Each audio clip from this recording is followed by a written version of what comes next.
Então o pessoal começa a abraçar, não quer parar mais, né? É porque abraçar faz bem. Irmãos, que coisa gostosa. Eu fico imaginando como será o céu, né? Se aqui a gente, com todas as nossas esquisitices, já é bom a gente estar junto, já é bom a gente estar compartilhando essa comunhão, no céu será assim maravilhoso. Muito bem, mas entre a nossa salvação e a nossa chegada ao céu, nós temos uma obra a ser feita, porque Jesus nos confiou a grande comissão. Aqueles que experimentaram a graça de Deus na pessoa de Jesus Cristo, que descobriram como é bom caminhar com Deus, precisam contar isso para os outros. Precisam ajudar essas pessoas a descobrirem como é bom caminhar com Deus e ensinar e incentivar essas pessoas para que elas contem para outros. E assim essa boa nova da salvação alcance o maior número possível de pessoas e a gente vá assim construindo essa família eterna que vai desfrutar eternamente da comunhão uns com os outros e da comunhão com Deus. Então, temos a garantia do céu, mas até chegar lá, a gente tem uma obra a ser feita. Jesus disse, portanto, ide e fazei discípulos. Eu quero, então, ler com os irmãos esse texto, João capítulo 28, Mateus capítulo 28, verso 18 a 20. Os irmãos podem ler? Então, Jesus aproximou-se deles e disse: Foi-me dada toda a autoridade no céu e na terra. Portanto, vão e façam discípulos de todas as nações, batizando-os em nome do Pai, do Filho e do Espírito Santo, ensinando-os a obedecer a tudo o que eu lhes ordenei. E eu estarei sempre com vocês até o fim dos tempos. Então, nós precisamos, cada vez que a gente ouve, cada vez que a gente lê esse texto, a gente precisa se lembrar de que Jesus disse que Ele tem todo o poder e que Ele estaria conosco todos os dias. Confiado, portanto, no poder de Jesus e obediente à grande comissão que Ele nos confiou, precisamos fazer discípulos.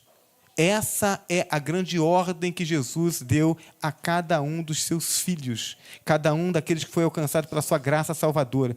Vocês precisam ir e precisam fazer discípulo.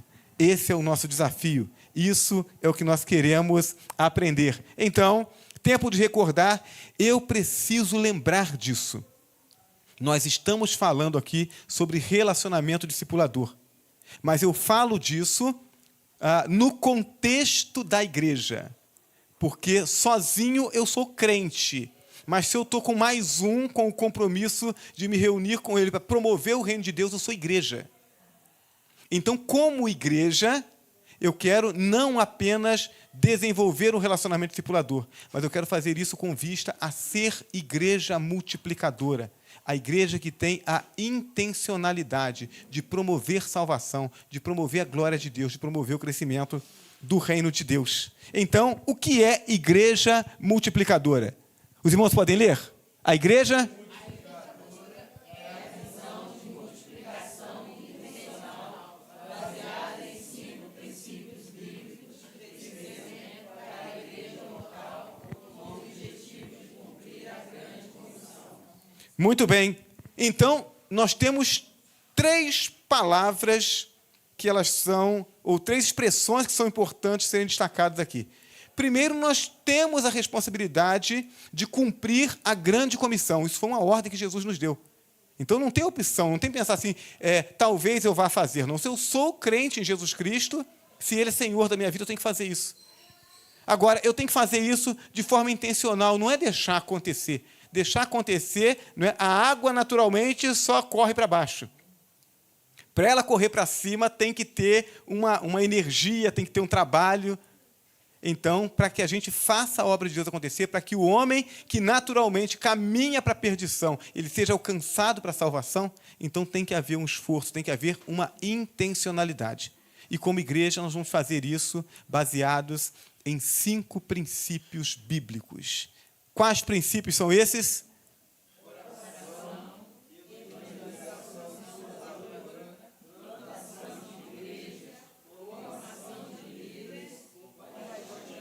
É isso aí, isso é um coral afinado.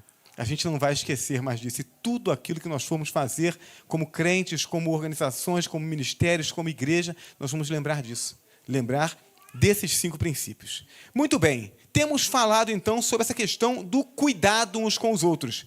Hoje eu quero falar com vocês sobre o acróstico Raízes. Então, o pessoal está com a pastinha na mão aí? Quem não tem pastinha do retiro, por favor, meus fiéis escudeiros, Felipe, quem não tem, mantenha a sua mão levantada para você receber a pastinha do retiro. A gente tem esse material.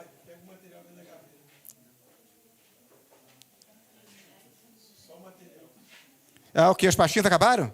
Ah, então, tá vendo aí? Ó, quem anda cedo bebe água limpa.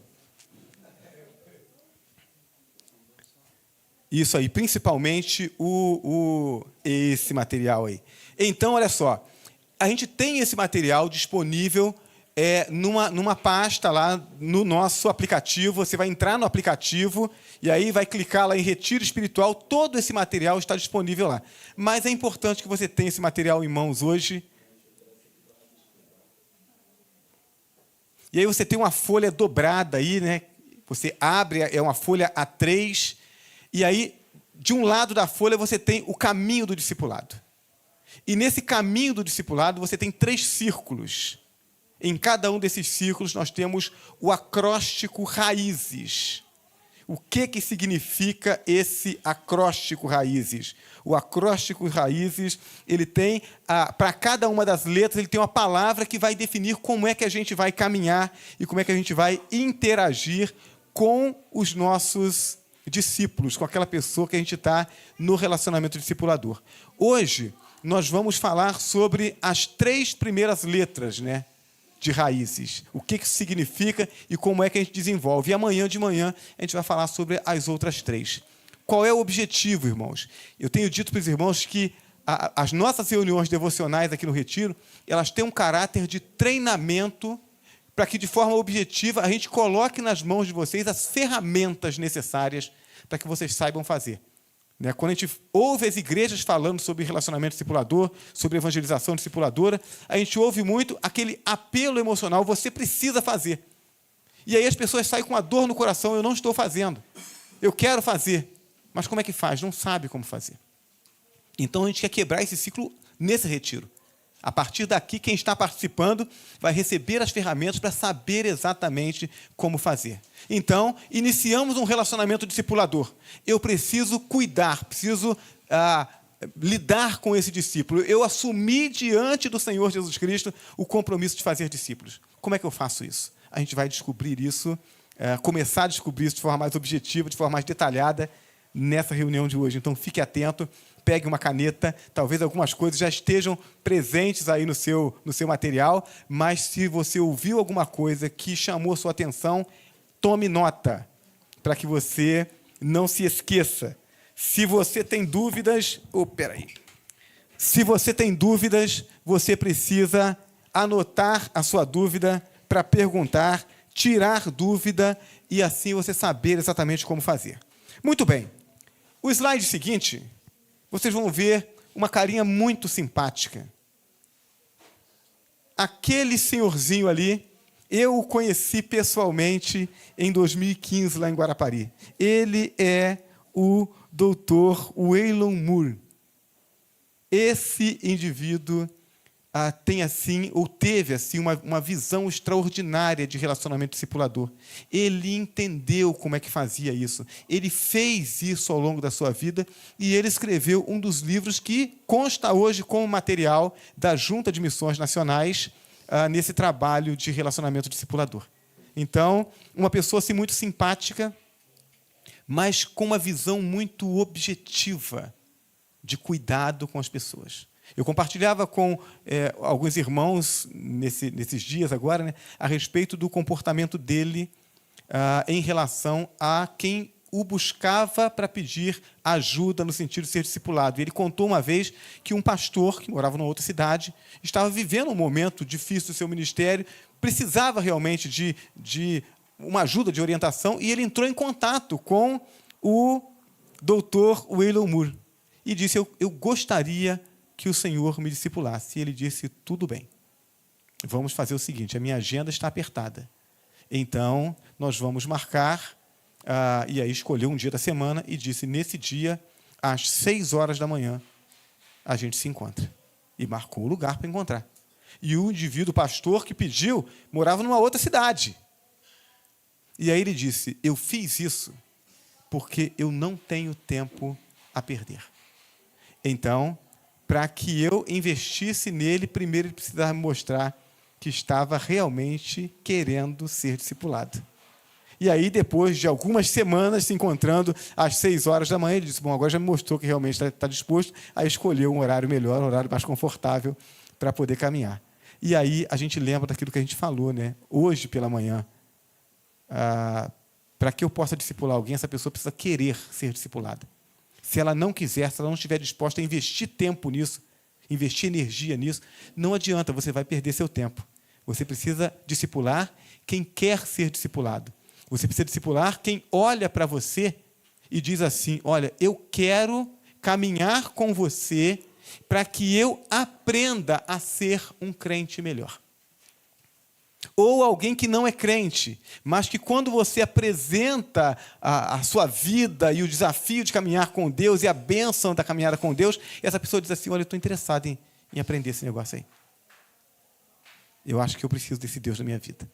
A pessoa mostrou interesse e você investe. Se ela não mostrou, então você pode orar por ela, deve evangelizá-la, mas o discipulado, que é investir tempo, você precisa investir em quem quer caminhar.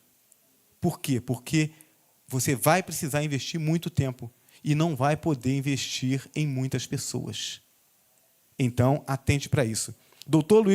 Waylon Moore disse o seguinte, o discipulado no nível pessoal, né, e quando ele diz isso é porque já existia esse conceito de discipulado de rebanho, de discipulado por atacado.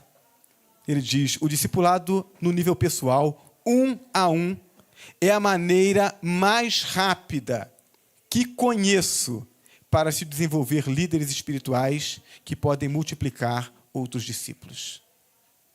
Quando eu fui impactado por essa proposta de igreja multiplicadora e de relacionamento discipulador, eu disse para mim mesmo, antes de eu apresentar isso para a igreja, eu preciso eu mesmo fazer isso. Eu preciso experimentar os resultados antes.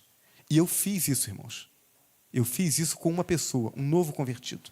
E eu digo para os irmãos, em todos os meus 35 anos de caminhada cristã, eu nunca vi alguém crescer tanto no comprometimento com a palavra de Deus e na habilidade, na capacidade de fazer outros discípulos quanto esse irmão. Então, o negócio funciona. Você não perde tempo quando você decide investir a sua vida em uma pessoa para ensiná-la e para desafiá-la a ser multiplicadora.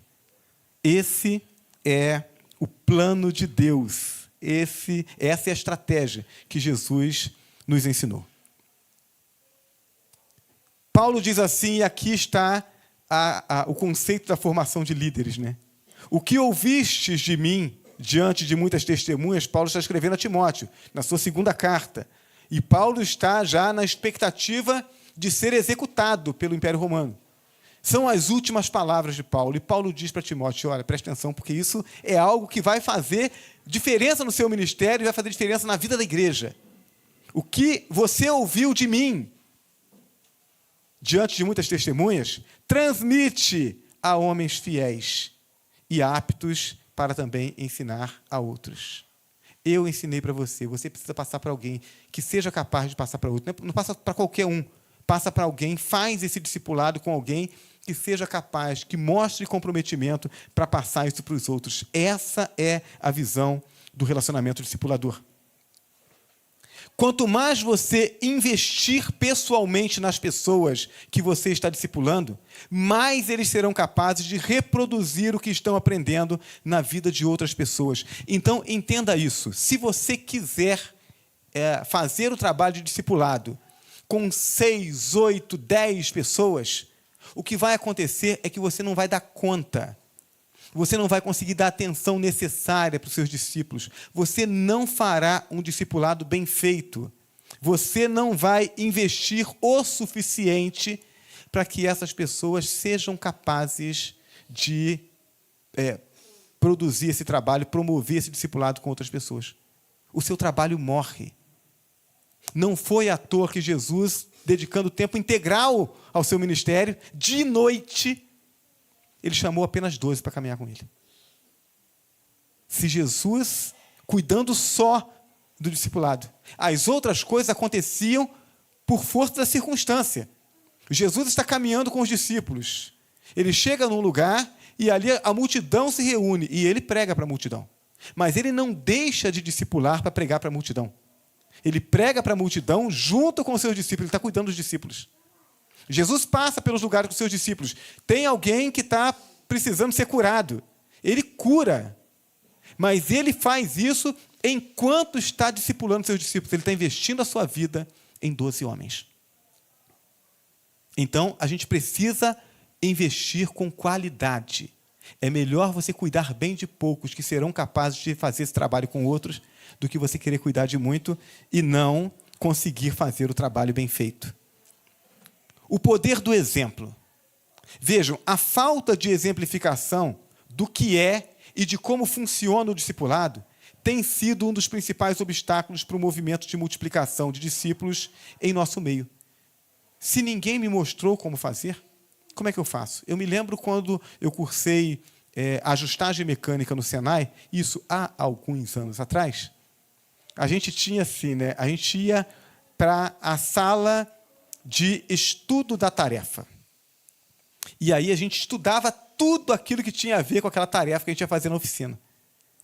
Aí depois a gente ia para a mesa do instrutor, para que ele nos arguísse e soubesse se nós sabíamos de todos os detalhes. Depois que a gente mostrava que sabia de todos os detalhes, a gente descia para a oficina. E aí tinha um outro instrutor na oficina, e se a tarefa que a gente tinha que fazer tinha alguma ação que a gente nunca tinha feito, ele primeiro fazia para a gente ver como é que se fazia. Depois, ele pedia para a gente fazer e ele ficava olhando e mostrando aonde que a gente estava errando, o que a gente precisava fazer. Só depois a gente iniciava objetivamente nossa tarefa para podermos fazer. Se ninguém fez para eu ver, se ninguém me mostrou como fazer, como é que eu vou saber fazer? Se eu não tenho um bom exemplo, eu não tenho como aprender. A gente precisa atentar para isso. Precisamos investir em relacionamento discipulador. Precisamos aprender. Precisamos que alguém que saiba faça para a gente ver. Alguém dê as ferramentas, alguém mostre o caminho das pedras. É isso que a gente está começando a fazer nesse retiro e na vida da igreja. Características do discipulador. O discipulador apresenta Jesus aos discípulos. João, capítulo 1, versos 15 a 18. Deixa eu fazer essa leitura para a gente não perder tanto tempo.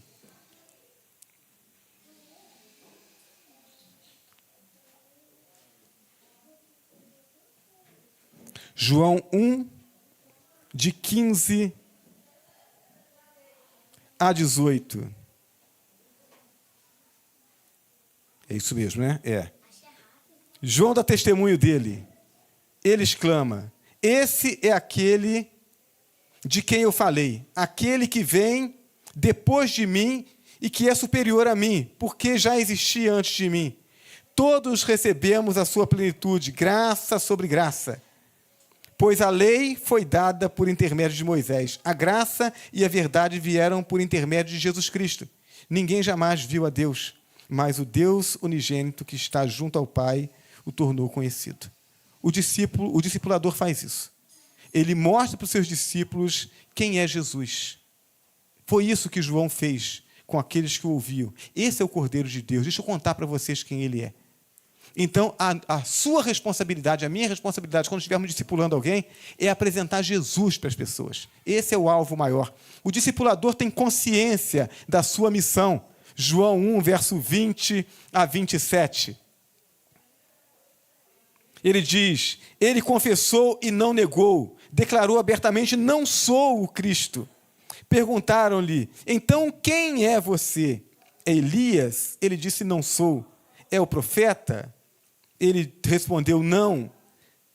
Finalmente perguntaram, quem é você? Dê-nos uma resposta para que o levemos àqueles que nos enviaram. Que diz você acerca de si mesmo? Então João respondeu com as palavras do profeta Isaías.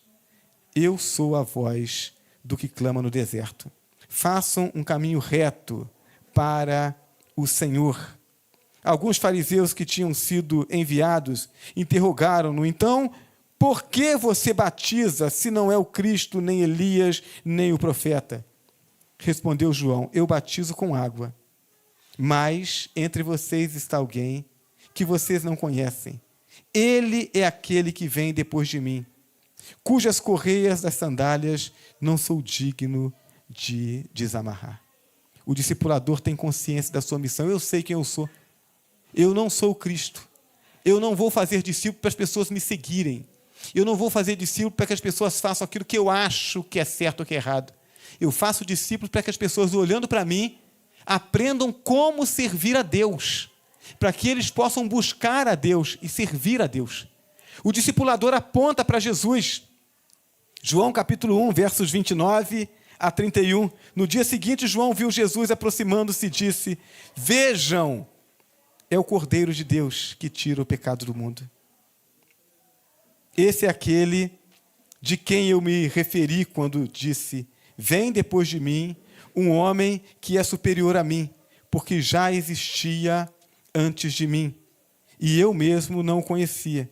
Mas por isso é que vim batizando com água, para que ele viesse a ser revelado a Israel. O discipulador aponta para Jesus. E, por fim, o discipulador é alguém que tem experiência com Deus. João 1, verso 32 a 34. Então, João deu o seguinte testemunho. Eu vi o Espírito descer do céu como pomba e permanecer sobre ele. Eu não o teria reconhecido se aquele que me enviou para batizar com água não me tivesse dito, aquele sobre quem você vir o Espírito descer e permanecer, esse é o que batiza com o Espírito Santo. Eu vi e testifico que este é o Filho de Deus. O discipulador é alguém que tem experiência com Deus. Então, atente para uma coisa muito importante. Quando Jesus nos chama para desenvolvermos o discipulado, Ele está dizendo, você precisa caminhar comigo. Você precisa viver uma intimidade comigo.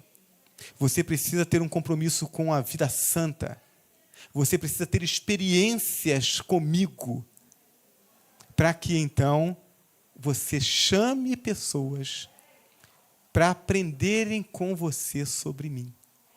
Para que as pessoas possam olhar para você e desejarem viver como você a comunhão comigo. É esse o desafio.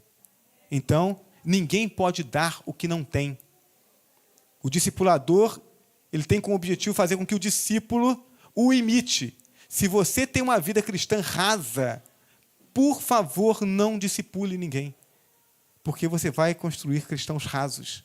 Se você tem uma vida sem compromisso com a sua espiritualidade, com a comunhão com Deus, com a santificação, com a reverência, se você vive uma vida sem compromisso com essas coisas, não faça discípulos. A proposta do fazer discípulo é para alguém que conhece a Deus e que anda com Deus. Para que aquele que aprende com Ele aprenda a servir a Deus, a ter comunhão com Deus e a andar com Deus. Aprofundando raízes, agora sim, nós vamos olhar para essa proposta. Eu me vejo como alguém que tem uma vida imitável. Eu me vejo como alguém que não é perfeito, mas que busca essa perfeição. Alguém que sabe que é pecador, mas que não está conformado com isso. Alguém que sabe que tropeça, mas que para cada tropeço está disposto a se levantar novamente. Porque o justo cairá 7 vezes, mas 7 vezes se levantará. O meu lugar não é mais no chão. O meu lugar não é mais no pecado, o meu lugar é na presença de Deus. Então, se você vive esta vida de busca pelo crescimento, então não importa se você já está caminhando há 10, 20, 30 anos ou se você começou sua caminhada na semana passada. Se você está buscando essa caminhada com Deus, você é alguém que pode fazer discípulos. E aí, o desafio é nesse abraçar do desafio de fazer discípulos, você desenvolver esse acróstico raízes. Raízes do R de relacionar-se, do A de acolher, do I de interceder, do Z de zelar pela pessoa, do E de ensinar o evangelho e do S de solicitar contas. Então, hoje nós vamos falar sobre os 3 primeiros e amanhã de manhã pelos 3 últimos. Então, se você está aqui hoje, você vai receber... o pessoal costumava fazer essa brincadeira, né? Vai dar uma tarefa para uma pessoa fazer e ela diz assim, olha, eu vou te adiantar uma parte do pagamento. E aí pega assim, uma nota de 100, né? Aí rasga a nota no meio da metade. Né? Aí a pessoa pega a metade e ela diz assim, bom, se eu fizer o trabalho direitinho, a outra metade vem, porque ele não tem nada para fazer com a outra metade. Mas se eu não fizer também, eu fico só com a metade, não serve para nada. Então, para você ganhar a nota, você tem que participar hoje à noite e amanhã de manhã. Hoje à noite você recebe metade da nota. Amanhã de manhã você recebe outra metade. Muito bem. Então vamos caminhar, porque a gente precisa aprender a fazer esse negócio direito, irmãos.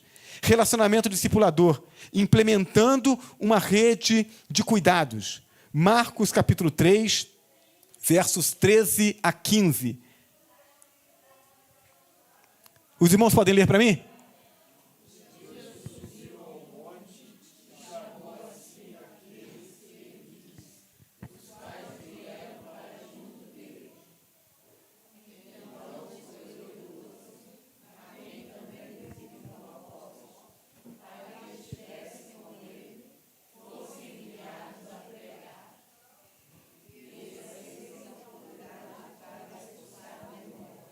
Muito bem. Jesus, então, subiu ao monte e chamou para si esses 12 pessoas, uma multidão seguindo. Ele chama 12 para investir nessas pessoas, para que elas aprendessem a andar com Deus, para que elas aprendessem a exercer a autoridade espiritual e depois elas estivessem aptas para poder ensinar a outros. Esse é o plano de Deus, o discipulado. Você não dá conta de 12.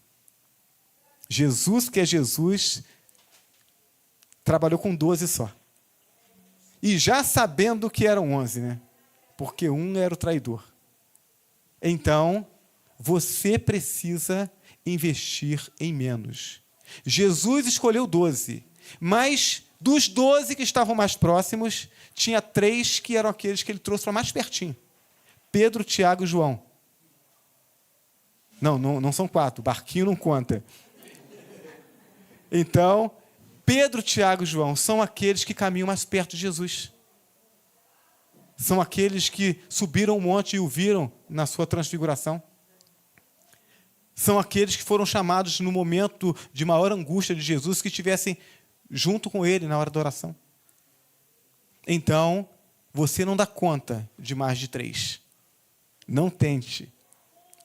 Agora, até 3, se você tem tempo, você pode investir. Mas invista com disposição para criar a expectativa do retorno. Muito bem, então vamos começar.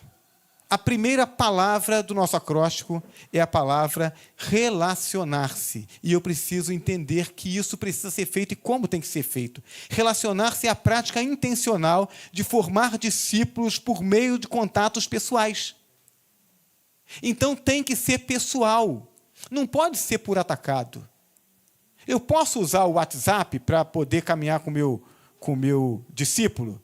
Eu até posso utilizar isso como uma ferramenta para auxiliar, mas isso não pode ser o elemento principal. Eu tenho que estar pessoalmente com o meu discípulo. Eu tenho que olhar ele olho no olho. Eu tenho que chamar para ele caminhar comigo. Ele tem que me ver vivendo. Discipulado é vida na vida. Então, quando você, não vou nem dizer se, porque eu tenho certeza que Deus está tocando no seu coração para que você assuma esse compromisso. Então, quando você decidir caminhar ou iniciar essa caminhada de relacionamento discipulador com alguém, você precisa ter em mente isso, você precisa chamar a pessoa para viver com você. Ela tem que visitar a sua casa, você tem que visitar a casa dela. Ih, pastor, esse negócio de chamar a pessoa para casa, não dá não, né? Minha família é uma família assim, muito escabriada, a gente não gosta de levar as pessoas para casa. Então, é a cultura da sua família, repreenda essa cultura em nome de Jesus. Porque fazer discípulo é trazer as pessoas para perto. Você precisa fazer isso. Tem que marcar o encontro na sorveteria e pagar um sorvete para o seu discípulo. Tem que investir. Ok? Tem que investir tempo, tem que investir dinheiro. Você tem que investir naquela pessoa. Você está construindo o caráter de alguém que vai fazer diferença no reino de Deus. Então, vale a pena. Tem que fazer isso. É uma prática intencional. Tem que ser com intencionalidade. O que mais? Relacionar-se, intencionalidade na agenda. Pastor, não tenho tempo para isso. Tem sim. Né? Nós já vimos que a gente gasta muito tempo com televisão, gasta muito tempo na internet, e eu garanto que você gasta muito tempo em outras coisas. Então, precisamos reconhecer biblicamente que o Senhor não nos criou para a exaustão ministerial. Preste atenção. Pastor, estou trabalhando muito na igreja, ou estou envolvido em 3, 4 ministérios, faço muita coisa, não tenho tempo para discipular. Jesus não mandou você liderar ministério. Muito menos 3, 4. Mas Ele mandou você fazer discípulo. O ministério da igreja não produz desgaste emocional. Pelo contrário, a missão de fazer discípulos exige esforço, mas produz alegria. Irmãos, eu tenho dito isso a minha vida cristã inteira. O trabalho para Deus, ele pode me desgastar fisicamente. Às vezes, em alguns momentos, a gente vai quase que no limite das nossas energias físicas. Mas ele traz alegria. Então, se aquilo que você está fazendo está te trazendo um desgaste tão grande, que você está ficando estressado, você está ficando aborrecido, você não está fazendo isso direito. Precisamos reconhecer que nossa missão primária no reino de Deus é fazer discípulos. Foi isso que Jesus mandou. As outras coisas podem acontecer, mas elas não podem substituir o fazer discípulos. Relacionar-se, intencionalidade na agenda. Precisamos investigar com muita dependência e intimidade com Deus o que temos feito, que está além daquilo que Deus quer que façamos e que não está produzindo discípulos. No que você está gastando o seu tempo? Que Deus não mandou você fazer, que não está contribuindo em nada para a formação de discípulos. Você precisa parar de fazer isso. Você está gastando o seu tempo, sua energia naquilo que Deus não quer que você faça. Então, primeiro a gente prioriza o que Deus mandou. E depois, sobrar tempo, a gente faz as outras coisas. Precisamos ajustar a nossa agenda à agenda de Jesus Cristo. Porque, no final das contas, é isso que conta. A gente vai ter que prestar conta para Ele. Né? Eu tenho usado esse exemplo. Né? Você contrata uma secretária do lar. E aí você sai de casa de manhã e fala assim, olha, hoje à noite nós vamos ter uma reunião de irmãos aqui em casa. E aí eu preciso que a sala, a varanda da frente e o quintal estejam limpinhos. Você não precisa se preocupar com o restante, eu preciso só que você faça isso.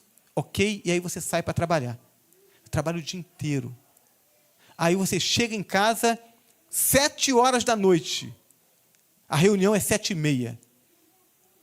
Aí você chega e você descobre que a secretária lavou roupa, tirou pó da casa, lavou as vasilhas, tirou teia de aranha, lavou os banheiros, mas a sala, a varanda e o quintal da frente está o mesmo caos que você deixou. Ela se esforçou, mas ela fez o que você mandou? Não, ela não fez, adiantou. Não adiantou. Aí eu vou chegar para Jesus e dizer assim, Senhor, olha, promovi um retiro espiritual, olha, foi uma correria, planejamento e tal, aquela coisa, corre atrás de lugar, planejamos um monte de coisa. Foi assim a minha vida ministerial inteira. Promovendo atividades para poder envolver a igreja, e aí ele vai ouvir assim com atenção. Quando eu terminar o meu discurso, ele vai dizer assim, tá, mas quais foram os discípulos que você fez? E aí não vai adiantar falar, não, senhor, o senhor entendeu que eu não tive tempo para esse negócio? Ele vai aceitar essa desculpa? Não, ele vai dizer assim, você não entende. Qual foi a parte do fazer discípulo que você não entendeu? Essa era a ordem. Então a gente precisa entender isso. Precisamos ajustar nossa agenda à agenda de Jesus. Então eu preciso me relacionar. Agora, qual é a segunda palavra? A segunda palavra é acolher. Então eu já entendi que eu tenho que investir tempo. Não tenho tempo, tenho tempo. Não, a minha agenda está cheia, preciso cortar alguma coisa da agenda. Vou contar um negócio para vocês que eu nunca contei para ninguém. Mentira, né? Contei sim. Mas vou contar de novo. Quando eu ingressei na igreja, na primeira igreja batista em Mendes, eu estudava. Estava cursando engenharia, segundo ano de engenharia. E aí, logo depois, eu fui selecionado como ex-aluno do Senai para trabalhar na siderúrgica. Então, era uma correria. Trabalhava o dia inteiro, estudava à noite, fazia trabalho de madrugada, morando numa república fora da cidade. Final de semana, eu ia para Mendes, né, para a minha cidade. Aí eu queria estar com os irmãos, né, aquela correria. Eu era professor de escola bíblica, e eu cantava no grupo de louvor, participava do evangelismo à tarde, não tinha tempo, irmãos. Era uma loucura. Aí acontece algo de extraordinário, né? Um dia eu olhei para a Lucy, a Lucy olhou para mim, e Deus disse, é isso aí que você vai ter que aturar a vida inteira. E ela disse, tudo bem, Senhor, o Senhor mandou, e ela está me aturando até hoje. Só que aí o que acontece? Né? Eu gostei desse negócio de namoro. Tinha que arrumar tempo para namorar, não tinha? Tudo que eu estava fazendo era importante, mas tinha que arrumar tempo para namorar, porque namorar é bom. E aí, eu arrumava tempo para namorar, ia dormir de madrugada. Né? Terminava o culto, porque culto é culto, irmãos. A gente não namora em culto. A gente não namora na igreja. A gente namora depois que a gente faz a obra de Deus. Então, depois que fazia a obra de Deus, eu ia lá para a casa dela. Né? Aí sentava na sala com ela, minha sogra sentava ali perto. E a gente namorava. Né? E depois eu saía, ia a pé para casa, porque não tinha ônibus, era distante, de noite. Né? Chegava tarde da noite para acordar no dia seguinte de madrugada para ir. Mas eu não fazia. Por que eu fazia? Porque era importante para mim. Se a gente entende que a ordem que Jesus nos deu de fazermos discípulo é algo importante, então nós vamos arrumar tempo. É isso. Muito bem, então, eu preciso me relacionar. Eu preciso também acolher, trazendo a responsabilidade para si. Eu preciso chamar para mim a responsabilidade. Acolher é o conjunto de atitudes intencionais de levar o meu discípulo, o meu RD, a se envolver na vida da igreja. É minha responsabilidade, eu o trouxe para mim, eu preciso fazer com que ele se envolva na vida da igreja. Se eu estou discipulando alguém que já está integrado na igreja, estou ajudando apenas ele a caminhar, então aquela primeira etapa, né, de chamar para a caminhada, essa etapa foi pulada já. A pessoa já está integrada. Eu não tenho que agregá-la, ela está agregada já. Então, é outro nível. Agora, se eu estou iniciando um relacionamento discipulador com alguém que está fora da igreja, eu preciso evangelizá-lo, eu preciso trazer ele para mim, preciso trazer para a igreja. Eu preciso integrá-lo. E eu preciso investir tempo nisso. Acolher, acreditamos que os pequenos grupos multiplicadores, e aí a gente sabe que a gente vai ter que caminhar em algum momento para poder estabelecer isso dentro da visão de igreja multiplicadora. Mas também as classes de escola bíblica, os passeios, os retiros, os encontros sociais da igreja são momentos estratégicos para a integração de novas pessoas. Não é só fazer a pessoa frequentar essas atividades, mas sim fazer com que o discípulo se desenvolva espiritualmente por meio delas. Então, veja, quando nós falamos sobre eventos, não tem nada de errado com o evento, desde que o evento não seja um fim em si mesmo. Se o evento que eu estou promovendo ele tem como objetivo agregar pessoas, se ele tem como objetivo integrar os novos crentes, se ele tem como objetivo estreitar a comunhão com vistas ao relacionamento discipulador, com vistas ao fazer discípulos, então está tudo bem com os eventos. Eu só não posso fazer evento que tem um fim em si mesmo. A gente só se junta, mas nada além daquilo acontece. Então, o evento tem um fim em si mesmo, não é isso que Cristo quer. Acolhimento em Jesus. Lucas capítulo 9.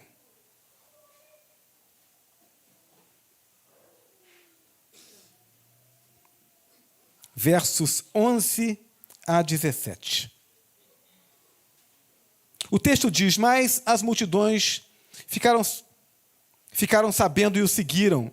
Ele as acolheu e falava-lhes acerca do reino de Deus e curava os que precisavam de cura. Ao fim da tarde, os 12 aproximaram-se dele e disseram: manda embora a multidão, para que eles possam ir aos campos vizinhos e aos povoados e encontrem comida e pousada, porque aqui estamos em lugar deserto. Ele, porém, respondeu: dei-lhes vocês algo para comer? Eles disseram: temos apenas 5 pães e 2 peixes, a menos que compremos alimento para toda essa multidão. E estavam ali cerca de 5.000 homens. Mas ele disse aos seus discípulos: façam-nos sentar-se em grupos de 50. Os discípulos assim fizeram e todos se sentaram. Tomando os 5 pães e os 2 peixes, e olhando para o céu, deu graças e os partiu. Em seguida entregou aos discípulos para que os servisse ao povo. Todos comeram e ficaram satisfeitos, e os discípulos recolheram 12 cestos cheios de pedaços que sobravam. Que milagre extraordinário!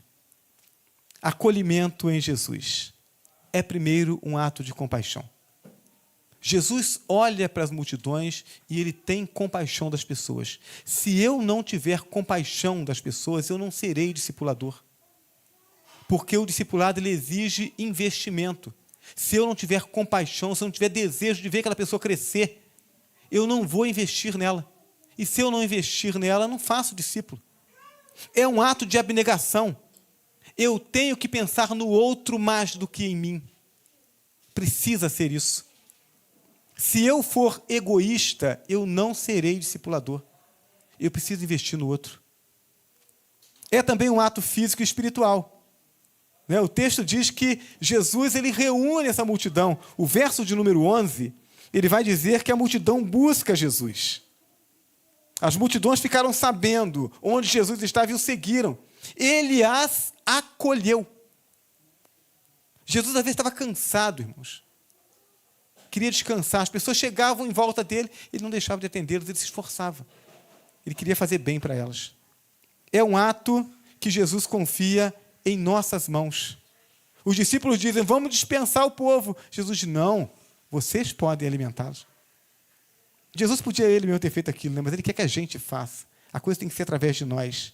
É um ato mais eficaz quando realizado em pequenos grupos. Jesus diz: olha, separe esse povo em grupos, para que então os pães e os peixes sejam distribuídos a eles. É um ato de dependência de Deus. Jesus agradece a Deus, ele louva, ele glorifica a Deus e então ele multiplica os pães. É um ato que não admite desperdício. Terminou, todo mundo comeu, junta o que sobrou, a gente não joga fora. Quando eu falo sobre acolhimento, eu estou falando em usar os recursos que Deus tem posto nas minhas mãos. Sejam recursos materiais, seja o meu talento, o meu conhecimento, as minhas habilidades.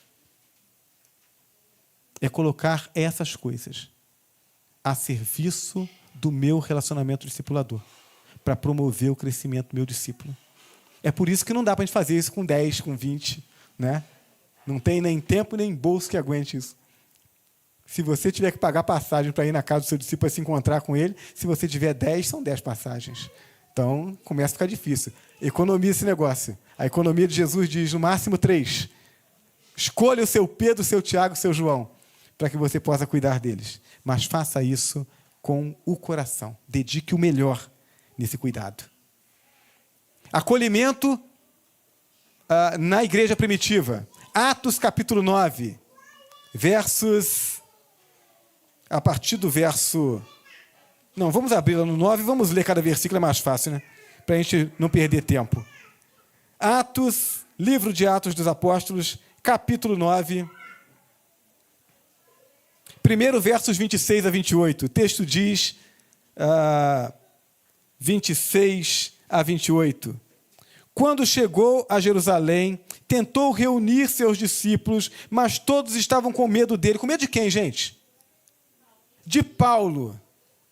Mas todos estavam com medo dele, não acreditando que fosse realmente um discípulo. Então Barnabé, aquele que se comprometeu em discipular Paulo, o discipulador, levou aos apóstolos e lhes contou como no caminho Saulo vira o Senhor e lhe falara, e como em Damasco ele havia pregado corajosamente em nome de Jesus. Assim, Saulo ficou com eles e andava com liberdade em Jerusalém, pregando corajosamente em nome do Senhor.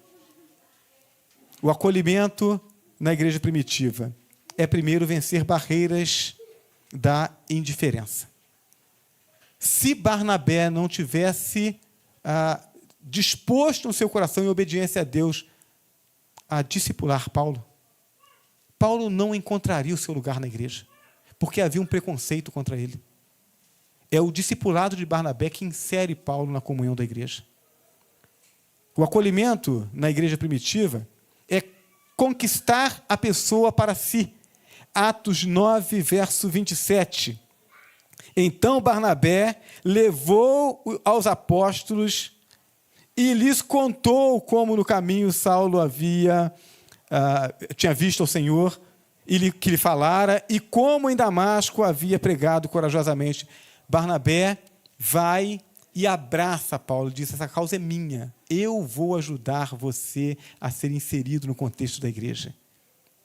O acolhimento na igreja é arriscar-se pelo outro. Atos 9, verso 27, o que Barnabé está fazendo? Barnabé está colocando em risco a posição e o conceito que a igreja tinha dele quando ele pega Paulo. Imagina se ao invés de Paulo, no contexto da igreja primitiva, fosse um ex-traficante, um ex-penitenciário, um indivíduo que saiu da cadeia agora, semana passada. E aí eu comecei a discipulá-lo, e ele falou sobre a transformação dele, aquilo que Jesus está falando no coração dele, e aí eu pego e trago ele para o grupo pequeno. Mas aí o pessoal do grupo pequeno, o pessoal conhece a história do indivíduo, do que ele era antes, do terror que ele tocava lá no bairro, de como ele fez mal para as pessoas e até de quando ele foi preso. E aí agora eu chego com ele, pessoal, você está maluco de trazer esse indivíduo para cá? Foi isso que Barnabé fez. Então, ele se arriscou. Podia dar ruim, né? Ele podia não ter feito a leitura correta. Paulo podia estar dando uma ali de crente só para poder descobrir onde é que estavam os líderes. Mas Barnabé confiou na direção dada por Deus. Abraçou a Paulo e se arriscou diante dos demais líderes para poder levar Paulo ali junto. Eu preciso investir no meu discípulo. Eu preciso fazer o que for necessário para integrá-lo na vida da igreja. O acolhimento é estar sensível ao Espírito Santo. Atos 9, versos 10 a 19.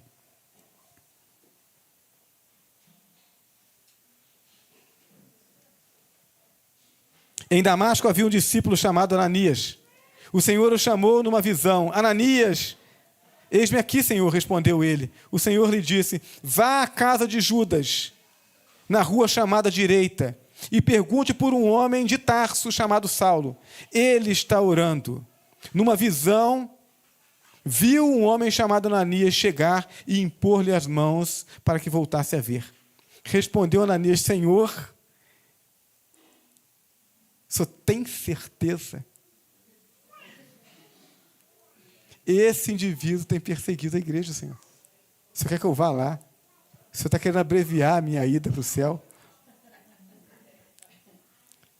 Veja só, Ananias, ele confia na direção do Senhor. E ele vai lá. E ele se apresenta para Paulo, ele impõe as mãos sobre Paulo. As escamas caem dos seus olhos, ele volta a ver. Ananias fala com ele do Evangelho. Paulo confessa a Jesus. Ananias o batiza. Ele confiou na direção do Espírito. Não dá para a gente fazer a obra de Deus, meus irmãos, sem a dependência do Espírito Santo. Esse negócio não é uma empresa. Se fosse uma empresa, a gente contratava, né, terceirizava para uma empresa de marketing para poder divulgar o Evangelho. Não é. Isso é obra do Espírito Santo, ele faz através de nós. A gente precisa confiar na direção do Espírito Santo e pedir que ele nos dirija. Acolhimento na igreja primitiva significa integrar pessoas à igreja. Né? Atos 27, nós já lemos 2 vezes. Ananias vai lá e leva Saulo até os líderes da igreja. Ele conta para eles o que está acontecendo na vida de Paulo, de Saulo, que passou a se chamar Paulo. E ele diz: esse homem foi transformado, irmãos.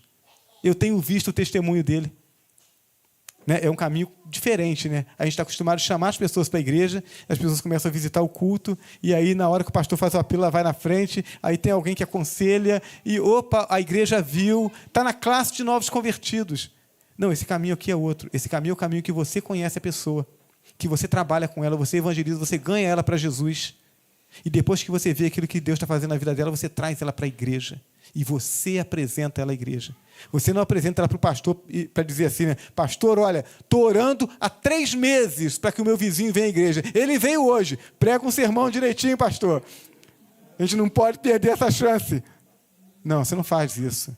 Você ganhou a pessoa para Jesus e você chega e apresenta para o pastor o novo crente. Pastor, esse aqui é meu filho na fé.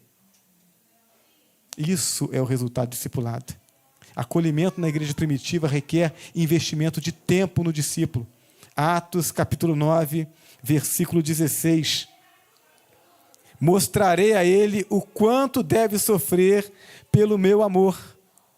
É o que Deus fala para Ananias em relação a Saulo. Agora convertido, Ananias precisava ir lá. Precisava dedicar tempo a Saulo, para que ele pudesse se tornar aquilo para o qual Deus o alcançou. Acolhimento na igreja primitiva produz discípulos frutíferos. Atos 9, verso 28. Assim Saulo ficou com eles e andava com liberdade em Jerusalém, pregando corajosamente em nome do Senhor. Se você investir no seu discípulo, ele produzirá frutos, mas precisa investir. Então, é necessário que, além de você ir até essa pessoa, né, você se relacionar com ela, você precisa investir tempo nela enquanto a acolhe. Qual é o terceiro elemento desse acróstico raiz que a gente vai falar hoje? O terceiro e último. Estamos caminhando para o fim da palavra de hoje. Interceder. Do ensino à prática. Eu preciso orar pelo meu discípulo. Eu preciso ensinar o meu discípulo a orar. Intercessão. A intercessão é um investimento intencional de oração. Oração é algo que se aprende, irmãos. Né? Tem algumas pessoas na igreja que a gente fala assim, na hora do culto, vou pedir alguém para orar. Pelo amor de Deus, pastor, não me chama, não. Porque tem vergonha de orar. Mas sabe orar, não sabe? Eu espero que sim, né? Em casa a gente ora, né? Por quê? Porque orar é falar com Deus, orar é buscar comunhão com Deus. A gente precisa quebrar essa barreira, aprender a orar junto com outros irmãos. O pequeno grupo ajuda a gente, né? É mais fácil eu orar com outros irmãos, quando esses outros irmãos são 2, 3, 4, 10, do que quando me dão o microfone na frente da igreja com 100 pessoas presentes, né? Então, a gente começa no pequeno grupo, relacionamento discipulador, a gente começa do pequeno para o maior, e a gente vai aprendendo, mas a gente precisa aprender a orar. E precisa ensinar as pessoas a orarem. Orar foi o primeiro movimento dos discípulos após o recebimento da grande comissão. Os discípulos receberam de Jesus a ordem: vão e façam discípulos. Eles já sabiam como é que fazia, porque Jesus fez com eles por 3 anos. Então, não vão perder tempo, né? Vamos embora fazer esse negócio. Mas o que eles fazem? Eles se recolhem, se reúnem num lugar, e até que a promessa da vinda do Espírito Santo se cumpra, eles passaram aquele tempo em oração. Eu preciso entender que essa obra não é feita no poder do homem, ela é feita no poder de Deus. Deus resolveu fazer a obra através de mim, não sou eu que faço. Eu apenas permito que Deus faça através de mim. E para que isso aconteça, eu preciso estar falando com Deus, eu preciso estar orando a Deus, eu preciso pedir a Deus que Deus faça um milagre. Eu quero discipular. Eu não posso discipular muita gente. Eu olho para a igreja, irmãos, imaginem só. Eu tenho orado a Deus por isso, por esse momento nosso aqui. Mas eu sei que eu preciso escolher algumas poucas pessoas para iniciar esse relacionamento discipulador de forma objetiva. Já tem um, né? Um já garantiu a vaga. Mas tem pelo menos mais 2 que eu preciso trazer para mim. E tem que ser essas pessoas que reproduzam isso. Como é que eu escolho? Eu preciso orar a Deus. Eu preciso que Deus me mostre quem são essas pessoas. Por quê? Porque eu posso errar, Deus não erra.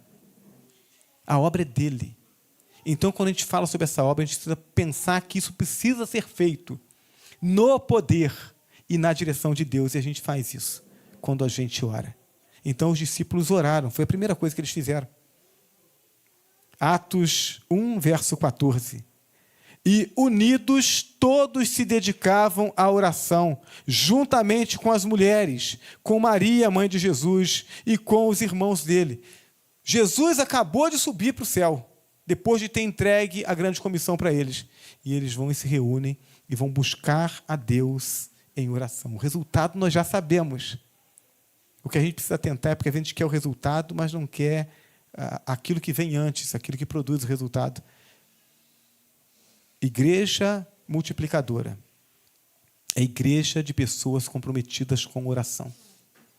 Precisamos gastar tempo de qualidade com Deus em oração. Precisamos orar pelos nossos discípulos. Precisamos orar com os nossos discípulos. Sami Tipti, pastor Sami Tipti. 2 livros que esse homem escreveu e que eu li no início da minha caminhada cristã e que impactaram a minha vida. Coração Ardente e Fator Oração. Esses livros estão disponíveis na livraria da Junta de Missões Nacionais como parte do material de Igreja Multiplicadora. Esse homem fala sobre a importância da oração. Ele viveu o trabalho de missões na Romênia pós-comunismo. E ele viu o avivamento, ele fez parte desse grande avivamento que impactou a Romênia. Ele diz assim: através da história da igreja, os maiores reavivamentos têm acontecido após períodos de trevas espirituais. Durante estes períodos, pequenos grupos de pessoas desejavam desesperadamente um despertamento espiritual. A oração era vista como uma necessidade e não como uma opção.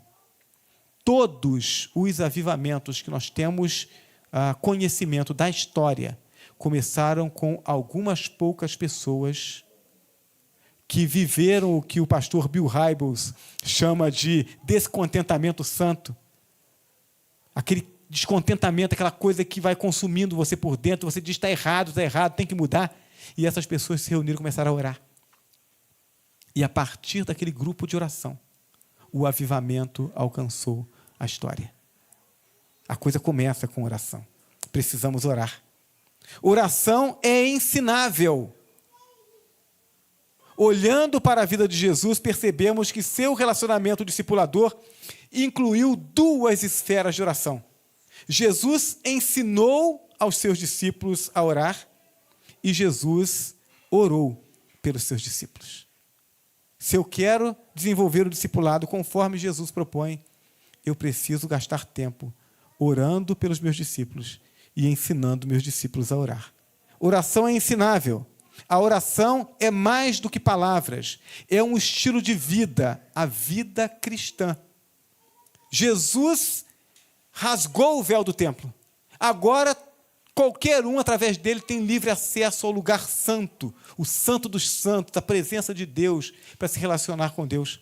Paulo, quando escreve aos Coríntios, em 2 Coríntios, capítulo 5, ele vai dizer que Deus, em Cristo, nos uniu a ele. E nos confiou o ministério da reconciliação. Deus estava em Cristo, reconciliando consigo o mundo. Deus fez isso para que a gente pudesse se relacionar com Ele. Então, vida cristã é principalmente relacionamento com Deus. E eu faço isso orando e lendo a Bíblia. Se eu não oro, não leio a Bíblia, eu estou abrindo mão desse privilégio. A oração muda nosso caráter, porque muda a nossa postura. De pé para ajoelhado. De soberbos para humildes. De autossuficientes para dependentes de Deus. De incrédulos para cristãos, crentes em Jesus Cristo. É isso que a oração faz. É por isso que quem não é crente não consegue instalar o hábito da oração. O negócio é pesado, o negócio é sem graça. Eu estou falando para quem? Eu não estou olhando a face de Deus porque eu não estou interessado em conhecer e fazer a vontade dEle. Então a oração é para crente. O crente quer estar com Deus. O crente quer desfrutar da comunhão com Deus. E aí o crente olha para a face de Deus no momento da oração, ele enxerga os seus pecados, porque a luz de Deus ilumina os nossos pecados, ele se arrepende, ele confessa os pecados, ele vive uma caminhada santa. A vida de oração transforma a gente. Crente que lê Bíblia diariamente e que ora diariamente e faz isso com seriedade, ele não precisa de nada além disso para promover o crescimento dele. Isso só já vai transformar a vida dele. Então, se nós temos tido crentes apáticos em nossas igrejas, eu não tenho dúvidas em afirmar que é porque nós temos pouca leitura bíblica e temos pouca oração, ou oração superficial. A oração é ensinável. É preciso ter um ministério visível de oração. Pastor, mas Jesus não disse que a gente não pode ficar orando perto dos outros, né? Tem que orar lá no nosso quarto. Jesus fala isso num contexto em que ele diz, olha, os líderes religiosos, eles vão para as esquinas e aí ali eles se põem em oração para que as pessoas passem, olhem e digam assim, olha, que homem de oração. E aí Jesus diz, a intenção deles era ser reconhecido pelo povo. Já foi reconhecido. Aquilo que ele queria, ele já alcançou, não vai alcançar nada mais. Mas Jesus, quando orava, os discípulos sabiam que ele estava orando. Ele saía para orar, os discípulos diziam, Jesus afastou-se para orar. E Jesus subiu ao monte para orar. E Jesus buscou um lugar deserto para orar. Os discípulos sabiam que Jesus estava orando. Lucas 11, verso 1. E aconteceu que, estando ele a orar num certo lugar, quando acabou, lhe disse um dos seus discípulos, Senhor, ensina-nos a orar, como também João ensinou os seus discípulos. Se o seu discípulo não te vê orando, se o seu discípulo não sabe da sua vida de oração, então ele não tem por que orar. Ele vai aprender com você. Agora, para que você ensine ele a orar, você tem que orar. A pessoa diz assim, ore por mim. Eu aprendi isso com o pastor... como é que era o nome dele, gente? Lá do Texas. Fugiu o nome dele agora. Fizemos alguns trabalhos de cruzada evangelística lá em Valença. Daqui a pouco vem o nome dele. Mas ele dizia assim, a pessoa chamava, pedia, pastor, ora por mim. E ele dizia, vem cá. Separava, para que você quer que eu ore? E aí a pessoa fala, ele orava ali. Porque ele dizia, eu posso esquecer. Tem tanta coisa. E aí depois a pessoa vai chegar perto de mim e falar assim, orou, pastor? Né? O que a gente faz, né? Então, ora logo. A gente precisa orar e as pessoas precisam saber que nós temos vida de oração. Então, anote o nome e os pedidos, as necessidades, os desafios do seu discípulo e ore por ele. Diga que você está orando. Ore com ele. Ensine seu discípulo a orar. Oração é ensinável. Apenas o discípulo se preocupa em aprender a orar corretamente. Ou seja, a ter a oração como estilo de vida. Se não for discípulo, não vai ter vida de oração. Se não for discípulo, qualquer coisa toma o lugar da oração. Se não for discípulo, não vai acreditar que a oração faz diferença. Que colocar o problema na mão de Deus, Deus resolve mais rápido do que se você tentar resolver. Então tem que ser discípulo. Lucas 11, versos 1 e 2. Um dos seus discípulos, Senhor, ensina-nos a orar, como também João ensinou os seus discípulos. Então ele os ensinou. Oração é ensinável. Você pode ensinar o seu discípulo a orar. Precisa fazer isso. Então, precisamos nos relacionar. Precisamos acolher. Precisamos interceder. Se eu faço isso, metade do caminho já foi percorrido. Eu estou investindo na vida daquela pessoa que eu estou cuidando. Irmãos, qualquer crente em Jesus Cristo pode discipular. Não precisa nem ser batizado para discipular. Precisa ter vida com Deus. Deus quer que a sua vida produza discípulos. Deus quer que você cresça cada dia espiritualmente, na comunhão com Ele, e que você promova isso na vida de outros. Ele deseja isso. Ele nos ama, deu a vida por nós. O mínimo que a gente pode fazer, por obediência àquele que é Senhor, e por gratidão por aquele que morreu por nós, é obedecê-lo. Que cada um de nós esteja comprometido em fazer discípulos. Amém? Coloque-se de pé, vamos orar ao Senhor.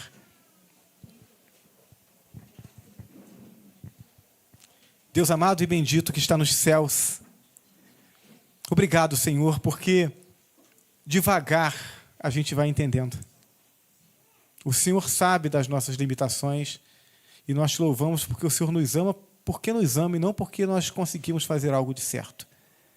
Mas nós queremos fazer isso certo, Senhor. Por amor ao Senhor, por gratidão ao Senhor, por obediência e reconhecimento de quem o Senhor é, nós queremos fazer isso certo. Por compaixão e amor por aqueles que precisam ouvir a Tua palavra e terem a mesma oportunidade de salvação que nós tivemos e oportunidade de desfrutar deste amor do Senhor, nós queremos fazer isso certo, Senhor.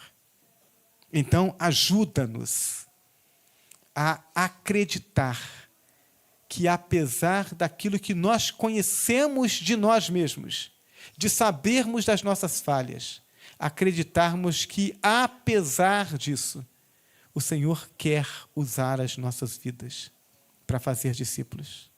Ajuda-nos a confiar nisso, Senhor, a confiar nossa vida nas Tuas mãos e a investirmos no relacionamento discipulador, para a glória do Teu nome, para a expansão do Teu reino, para a salvação de almas, para o fortalecimento da Tua igreja e para que a alegria cresça em nossos corações como crentes e como igreja. É o desejo do nosso coração, Senhor. Nós oramos em nome de Jesus. Amém? Muito bem, meus irmãos.